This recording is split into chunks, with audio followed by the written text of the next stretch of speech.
Item ಯಾವುದೇ ಇರಲಿ try ಮಾಡಿ ಆಚಿ ಚಿಕನ್ ಮಸಾಲಾ. ಸರ್ಕಾರಿ ಶಾಲೆ ಮಕ್ಕಳ ಹೊಟ್ಟೆ ತುಂಬಿಸೋ ಬಿಸಿಯೂಟ ಯೋಜನೆ ಅವ್ಯವಸ್ಥೆ ಪಯ್ಯಲಾಗಿದೆ. ಗೃಹ ಸಚಿವ ಪ್ರಿಯಾಂಕ್ ಖರ್ಗೆ ತವರು ಜಿಲ್ಲೆಯಲ್ಲೇ ಮಧ್ಯಾಹ್ನದ ಬಿಸಿಯೂಟದ ಅಕ್ಕಿ ಬೇಳೆಯಲ್ಲಿ ಹುಳುಗಳ ರಾಶಿ ಮೇಲೆತ್ತು ಬರ್ತಾ ಇದೆ.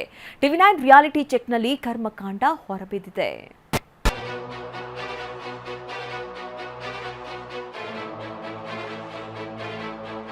ತೊಗರಿ ಬೇಳೆಯಲ್ಲಿ ಹುಳುಗಳ ರಾಶಿ, ಮುಗ್ಲು ಹಿಡಿದಿರುವ ಬಿಸಿಯೂಟದ ಅಕ್ಕಿ. ಕಳಪೆ ದಾಸ್ತಾನಿನಲ್ಲೇ ಬಿಸಿಯೂಟ ಬೇಯ್ತಾ ಇದೆ.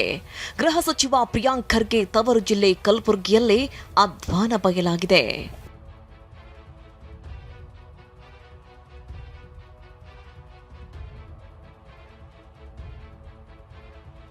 ಬಿಸಿಯೂಟದ ಬೇಳೆ ಅಕ್ಕಿಯಲ್ಲಿ ಹುಳುಗಳದ್ದೇ ರಾಶಿ.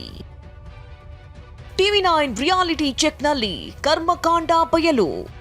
ಮಧ್ಯಾಹ್ನದ ಬಿಸಿಯೂಟ ಸರ್ಕಾರಿ ಶಾಲೆಯ ಮಕ್ಕಳ ಹೊಟ್ಟೆ ತುಂಬಿಸೋ ಮಹತ್ವಾಕಾಂಕ್ಷಿ ಯೋಜನೆ. ಬಡ ಮಕ್ಕಳ ಹಸಿವು ನೀಗಿಸುವ ಯೋಜನೆಯ ಅವ್ಯವಸ್ಥೆ ಹೊರಬಿದ್ದಿದೆ. ಕಲಬುರಗಿ ಜಿಲ್ಲೆ ಅಫ್ಜಲ್ಪುರ ತಾಲೂಕಿನ ಬಹುತೇಕ ಸರ್ಕಾರಿ ಶಾಲೆಗಳಿಗೆ ಕಳಪೆ ಗುಣಮಟ್ಟದ ಅಕ್ಕಿ, ತೊಗರಿ ಬೇಳೆ ಪೂರೈಕೆಯಾಗ್ತಾ ಇದೆ. ಶಿರವಾಳದಲ್ಲಿ ಇರುವ ಸರ್ಕಾರಿ ಪ್ರಾಥಮಿಕ ಶಾಲೆಯಲ್ಲಿ ಟಿವಿ9 ರಿಯಾಲಿಟಿ ಚೆಕ್ ನಡೆಸಿದೆ. ಮಧ್ಯಾಹ್ನದ ಬಿಸಿಯೂಟ ಬೇಯಿಸಲು ಕಳಪೆ ಗುಣಮಟ್ಟದ ಅಕ್ಕಿ, ಬೇಳೆಯನ್ನ ಪೂರೈಸಿರುವುದು ಪತ್ತೆಯಾಗಿದೆ. ಇದರಲ್ಲೇ ಮಕ್ಕಳಿಗೆ ಮಧ್ಯಾಹ್ನದ ಬಿಸಿಯೂಟವನ್ನ ಬೇಯಿಸಿ ಕೊಡಲಾಗ್ತಾ ಇದೆ. ರಾಜ್ಯ ಸರ್ಕಾರ ಬಡ ಮಕ್ಕಳಿಗೆ ಮತ್ತು ಸರ್ಕಾರಿ ಶಾಲೆಯಲ್ಲಿ ಕಲಿತಕ್ಕಿರ್ತಕ್ಕಂಥ ಮಕ್ಕಳಿಗೆ ಏನು ಅನ್ನಭಾಗ್ಯ ಮೂಲಕ ಅವರಿಗೆ ಉತ್ತಮವಾದಂಥ ಊಟ ನೀಡಬೇಕು ಅನ್ನೋವಂಥ ನಿಟ್ಟಿನಲ್ಲಿ ಸರ್ಕಾರ ಅನ್ನಭಾಗ್ಯ ಯೋಜನೆಯನ್ನು ಜಾರಿಗೆ ತಂದಿದೆ. ಆದರೆ ಯಾವ ರೀತಿಯಾದಂಥ ಕಳಪೆ ಮಟ್ಟದ ಅಕ್ಕಿಯನ್ನು ಸರಬರಾಜು ಆಗ್ತಿದೆ ಅಂತ ಅಂದರೆ ಸಂಪೂರ್ಣವಾಗಿ ಅಕ್ಕಿಯಲ್ಲಿ ಸಾಕಷ್ಟು ಪ್ರಮಾಣದಲ್ಲಿ ಹುಳುಗಳು ಇರ್ತಕ್ಕಂಥದ್ದು. ಇದೇ ಒಂದು ಅಕ್ಕಿಯನ್ನೇ ಸದ್ಯ ಏನು ಇಲ್ಲಿರ್ತಕ್ಕಂಥ ಮಕ್ಕಳಿಗೆ ಬೇಯಿಸಿ ಹಾಕ್ತಕ್ಕಿರ್ತಕ್ಕಂಥದ್ದು.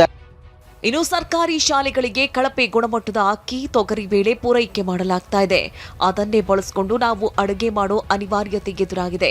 ಇದನ್ನೇ ಸ್ವಚ್ಛ ಮಾಡಿ ಮಕ್ಕಳಿಗೆ ಅಡುಗೆ ಮಾಡಿಕೊಡ್ತೀವಿ ಅಂತ ಅಡುಗೆ ಸಿಬ್ಬಂದಿ ತಮ್ಮ ಅಸಹಾಯಕತೆ ತೋಡ್ಕೊಂಡ್ರು. ಅಯ್ಯೋ, ಯಾವಾಗಲೂ ಇದೇ ಥರ ಬರ್ತಾವ್ರಿ. ನಾವು 11 ಗಂಟೆಗೆ ಬಂದು ಎಲ್ಲ ಸ್ವಚ್ಛ ಕ್ಲೀನ್ ಮಾಡಿ ಹುಡುಗರಿಗೆ ಅಡುಗೆ ಮಾಡಿ ಹಾಕ್ತೀವಿ.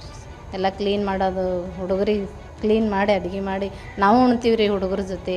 ನಾವು ಕೇಳಿದ್ರೆ ಏನು ಹೇಳ್ತಾರೆ ರೀ, ಅವರು ಮೇಲಿಂದನೇ ಬರ್ತಾವಂತ ಹೇಳ್ತಾರೆ ಅಷ್ಟೇ. ಶಾಲೆಯಲ್ಲಿ ಮಧ್ಯಾಹ್ನದ ಬಿಸಿಯೂಟಕ್ಕೆ ಕಳಪೆ ಗುಣಮಟ್ಟದ ದಾಸ್ತಾನುಗಳು ಪೂರೈಕೆ ಆಗ್ತಾ ಇದ್ರು. ಅಕ್ಷರ ದಾಸೋಹ ಅಧಿಕಾರಿಗಳು ನಿರ್ಲಕ್ಷ್ಯ ತೋರಿದ್ದಾರೆ. ಶಿಕ್ಷಣ ಇಲಾಖೆ ನಡೆ ಬಗ್ಗೆಯೂ ಅನುಮಾನ ಮೂಡಿದೆ. ಇನ್ನು ಟಿವಿ9ನಲ್ಲಿ ವರದಿ ಪ್ರಸಾರವಾಗ್ತಾ ಇದ್ದಂತೆ ಕೇವಲ ಅಡುಗೆ ಸಿಬ್ಬಂದಿ ಮೇಲೆ ಕ್ರಮ ಕೈಗೊಂಡು ತೇಪೆ ಹಚ್ಚಿದ್ದಾರೆ. ಕೂಡಲೇ ತಪ್ಪಿತಸ್ಥರ ವಿರುದ್ಧ ಕ್ರಮ ಆಗಬೇಕಾಗಿದೆ. ದತ್ತಾತ್ರೇಯ ಪಾಟೀಲ್, ಟಿವಿ9 ಕಲಬುರಗಿ.